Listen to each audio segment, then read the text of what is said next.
Hello friends, तो कैसे हो आप सब। होप सब लोग अच्छे होंगे। तो मैंने जो आप नई वीडियो डाली थी 2-3 दिन पहले वो आपने सबने देखी। वो थी कि एजुकेशन सिस्टम कैसे होता है कनाडा में। तो अगर आपको उस चीज़ में और कोई क्वेरी चाहिए हो या आपको कोई चीज़ नहीं समझ आई हो तो आप मुझे इंस्टा पे मैसेज कर सकते हैं। इंस्टा पे मैं जल्दी रिप्लाई कर देता हूँ। तो आप इंस्टा का लिंक मेरे डिस्क्रिप्शन में आपको मिल जाएगा। तो वैसे तो मैंने अपनी तरफ से सब एक्सप्लेन किया था, बट कभी कभी कुछ चीज़ें नहीं समझ लगती। तो अगर आपको कुछ भी चीज़ में डाउट हो या आपको और भी अदर कोई क्वेरी हो तो आप मुझे उस चीज़ पे इंस्टा पे मैसेज किए, या आपको और कोई नई वीडियो चाहिए हो तो उस चीज़ पे मैसेज कर दीजिए। तो जो मेरी आज की वीडियो है वो मैं उसके बारे में बात करने जा रहा हूँ, क्योंकि मेरे को 2-3 बंदों ने मैसेज किया कि medical exam in for Canadian visa, जो मेडिकल एग्ज़ाम होता है कैनेडियन वीज़ा के लिए, उसके बारे में हिंदी में या हिंदी में कोई अच्छी वीडियो है नहीं। तो मेरे को 2 बंदों ने मैसेज किया कि आप प्लीज़ मेडिकल एग्ज़ाम के बारे में बना दीजिए वीडियो, और हमारा मेडिकल एग्ज़ाम है। तो मैंने कहा चलो ठीक है, मैं बना देता हूँ एक वीडियो जल्दी से, ताकि आपको सब पता लग जाए और आपको जो भी डाउट्स हो वो सब क्लियर हो जाए। तो बस यही है आज की मेरी वीडियो। तो चलो वीडियो शुरू करते हैं।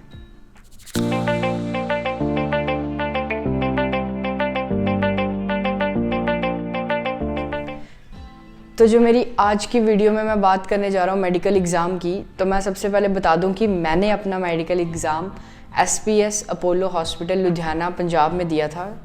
मैं लेकिन जम्मू से बिलोंग करता हूँ, पर मेरे आसपास कोई इतना अच्छा था नहीं हॉस्पिटल, तो मैं SPS लुधियाना में गया था, क्योंकि लुधियाना में मेरे रिलेटिव्स भी हैं। इसलिए सबसे बड़ी बात है कि मेडिकल टेस्ट में होता क्या क्या है, कि क्या वो चेक करते हैं या क्या क्या टेस्ट होते हैं, क्या सब कुछ होता है, कुछ डरने की बात है, या मतलब सारे डाउट्स जो थे मेरे मन में भी बहुत डाउट्स थे, क्योंकि मेरे पास टैटू भी है। तो ये जो टैटू है मेरे रिस्ट पे, इस टैटू के लिए मुझे था कि क्या पता कुछ अलाउ करें या नहीं करें, क्योंकि कई ज़्यादा लोग जो थे वो डाउट में डाल रहे थे। मैंने नेट पे भी सर्च किया, कुछ इतनी अच्छी इन्फॉर्मेशन मिली नहीं। तो मैं अब आपको पूरा टाइम टू टाइम के साथ सब बताऊंगा कि मैं वहाँ कैसे गया, कब गया, क्या हुआ और कैसे सब हुआ। तो सबसे पहली बात है, जब मेरा 9:30 पे अपॉइंटमेंट था, मैं 8 या 8:30 पे पहुँच गया था उधर।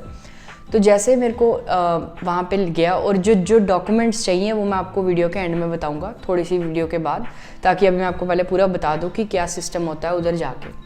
तो उधर जैसे मैं गया, उन्होंने हमसे पासपोर्ट वगैरह मांगा, हमारी जो स्लिप है, जो हमने ऑनलाइन स्लिप ली, या कुछ भी हमें मिलता है जो हमने स्लिप लगाई होती है कि हमने फ़ीस पे कर दी है, क्योंकि इसमें पहले फ़ीस पे करनी होती है 4500 कुछ के करीब। तो 4500 फ़ीस पे करके जो पे स्लिप होती है या ऑनलाइन कुछ रिसिप्ट उनको दिखानी है, वो हमारी एक शीट बना के दे देंगे जिस पे हमारा नाम वगैरह सब कुछ होगा। तो उसके बाद हमें एक रूम में वेट करना है। एक रूम में वेट करने पे, जहाँ पे Canada, Australia, UK and America, I think यही 4 कंट्रीज़ थी, जहाँ पे सबके अलग अलग ब्लॉक्स थे। वहाँ पे आपका नाम लिया जाएगा, आपकी स्लिप देखी जाएगी, और आपको एक शीट पकड़ा देंगे जो आपको लास्ट में स्टैम्प्ड होके मिलेगी कैनेडियन वीज़ा अप्लाई करने के वक्त, जो आपने वहाँ पे फाइल के साथ लगानी है। तो वो जो स्लिप होगी उसको हमें हर टेस्ट के साथ लेके जाना है, क्योंकि उस पर हर बार स्टैम्प होगी, आई गेस जितना मुझे याद है। और तो सबसे पहले जब वो मुझे मिली तो मुझे सबसे पहले करवाया आई टेस्ट करवाने के बाद मेरा हाइट वेट चेक हुआ। तो सबसे पहले आपका आई टेस्ट, हाइट और वेट चेक होगा।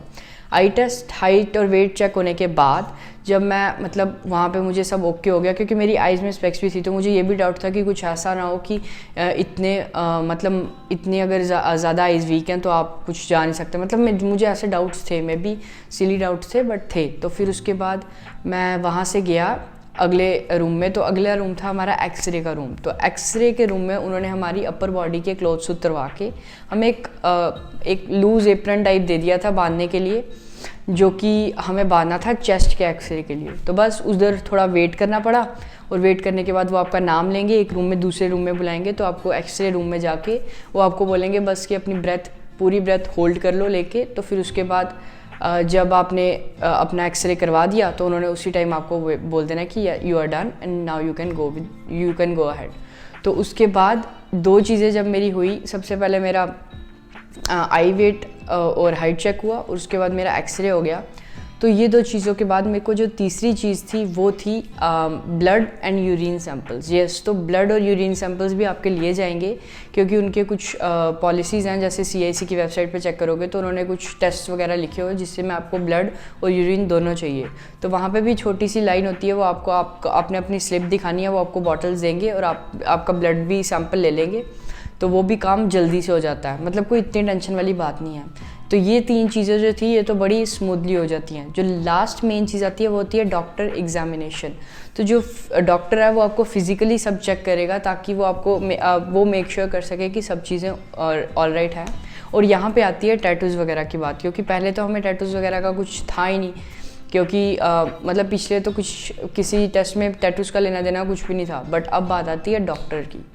और सबसे बड़ी बात कि डॉक्टर जो है ना वो बहुत ज़्यादा टाइम लगाता है, बहुत ज़्यादा। इवन मेरे केस में नहीं, मैंने जितने भी लोगों से सुना है, जितने भी दोस्तों से सुना है, सब बोल रहे थे कि आपको डॉक्टर के लिए 4 से 5 या 3 से 4 घंटे तो वेट करना ही पड़ेगा। मेरा आई गेस 11:30 तक मेरे सब टेस्ट हो चुके थे। 9:30 से 11:30 के बीच में मेरे सब टेस्ट हो चुके थे। एक डॉक्टर एग्जामिनेशन की वजह से मेरे को 3 बज गए थे। तो डॉक्टर पहले तो आएगा, कुछ पेशेंट्स चेक करेगा, फिर वो ब्रेक पे जाएगा 10-15 मिनट की, फिर वो आएगा 10-15 पेशेंट्स चेक करेगा, फिर ब्रेक पे। तो जब इतनी लंबी लाइन होती है, आपको पता ही है स्टूडेंट्स की, और इनटेक के पास तो और लंबी लाइन होती है, तो they should be little bit fast. तो इसकी वजह से जब जैसे डॉक्टर आया और डॉक्टर के पास मैं गया, तो डॉक्टर के पास जाने के बाद उसने मेरे वो आपको बोलेगा अपने क्लोथ्स वगैरह उतार दो, अपने अंडर गारमेंट्स में ही रहो। और फिर उसके बाद उसने आपकी बॉडी नॉक वगैरह करनी है, चेक करना है सारे बोन्स वगैरह सब ओके हैं। तो जैसे मैं उसके पास गया, उसने सबसे पहले मेरे को पूछा कुछ पिछली कोई आपको कोई ऐसी चीज़ हो या कोई डिज़ीज़ हो जिसकी आपकी मेडिकेशन चल रही हो, या आपके कोई फैमिली में कुछ ऐसी डिज़ीज़ चलती आ रही हो। तो वैसा कुछ था नहीं, तो मैंने सीधे नार। और बाकी वो आपको पूछेगा आपकी फ़िज़िकल कंडीशन के बारे में कि आप ओके हो, सब ये वो ठीक है। तो फिर यार मेरे डॉक्टर ने ना मेरा टैटू देख लिया, तो उसने बोला कि आपकी इस रिस्ट पे टैटू है, तो आपको इसकी वजह से एक और टेस्ट करवाना पड़ेगा। तो मैंने कहा चलो ठीक है कि मैं करवा आता हूँ टेस्ट, बाकी कोई मतलब ये तो नहीं है कि कुछ ऑब्लिगेशंस वगैरह हैं जाने वगैरह पे, या मतलब कुछ मना वगैरह होता है या कुछ। मतलब मैंने सुना है कि कोई जिसको टैटू हो उसको जाने नहीं देते, ये वो कहते नहीं, ऐसा कुछ भी नहीं है, आप एक टेस्ट करवा लो। तो उन्होंने मेरे को एक टेस्ट दिया, मैं वो टेस्ट करवा के आया। 750 का था आई गेस वो टेस्ट। तो 750 के टेस्ट करवा के जब मैंने उनको बोला कि कोई सैम्पल्स वगैरह की ज़रूरत है, तो उन्होंने बोला नहीं वो सब कोई ज़रूरत नहीं है। मतलब मेरे हिसाब से वो बस एक फॉर्मेलिटी रखी है उन्होंने एक्स्ट्रा पैसे बनाने की, दैट्स इट। तो जैसे मैं टेस्ट स्लिप लेके गया, उधर से स्लिप कटवा के 730 पे करके उनको दिखाया, कहते ठीक है, बस वहाँ पे आपकी एग्जामिनेशन ख़त्म हो गई। उन्होंने अपना अप्रूव कर दिया आपकी एग्जामिनेशन, आपके पेपर पे जो आपको मिला होता है, जो आपने एम्बेसी में करवाना होता है। फिर वहीं पे हमने जाना है जहाँ पे Canada, Australia, US and UK के काउंटर्स थे। वहाँ पे फिर वो एक लास्ट स्टैंप लगा के हमें दे देंगे कि approved, I think medical approved.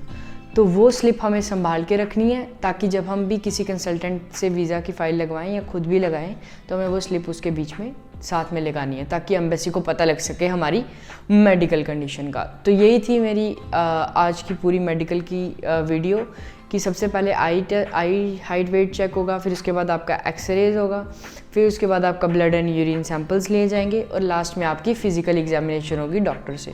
तो इस पूरे मेडिकल में कम से कम 7 to 8 आवर्स का टाइम लगता है, और मेरे हिसाब से मैंने आपको सब क्लियर कर दिया। अगर आपको फिर भी कोई चीज़ रह गई है जो अभी नहीं क्लियर हुई है, तो प्लीज़ मेरे को बताओ, मैं वो भी क्लियर कर दूँगा। तो यही था मेरा यार आज की वीडियो के लिए, आपके लिए सारा कंटेंट कि जो मेडिकल होता है वो कैसे होता है। तो अगर आपको ये वीडियो अच्छी लगी हो तो प्लीज़ लाइक करना, और इसको प्लीज़ शेयर करना, ताकि जिनको नहीं नॉलेज है, जो भी कंफ्यूज्ड हैं मेडिकल के लिए या फिर थोड़े टेंस्ड है, तो उनकी भी थोड़ी सी उनकी भी माइंड क्लियर हो और उनके डाउट्स जो सारे क्लियर हो जाएं। तो बस आपको अगर और भी कोई डाउट या क्लियर करवाना हो या कोई भी वीडियो चाहिए हो, मेरे को इंस्टा पे मैसेज कर देना, जैसे मैंने आपको पहले ही बता दिया हुआ है। तो बस चलो, bye bye, love love, thank you.